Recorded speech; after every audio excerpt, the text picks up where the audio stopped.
क्या आप जानते हैं कि आदत डालो को इंग्लिश में क्या कहते हैं? सच बोलने की आदत डालो।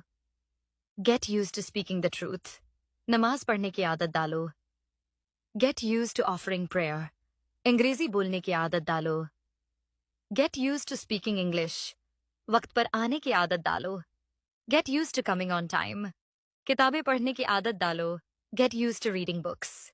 सुबह जल्दी उठने की आदत डालो। Get use to waking up early. सफाई करने की आदत डालो। Get use to cleaning regularly. मुश्किल मेहनत करने की आदत डालो। Get use to working hard.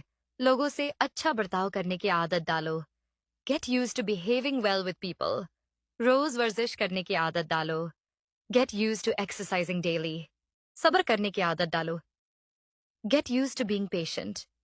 कम खाने की आदत डालो। Get use to eating less. ज्यादा पानी पीने की आदत डालो।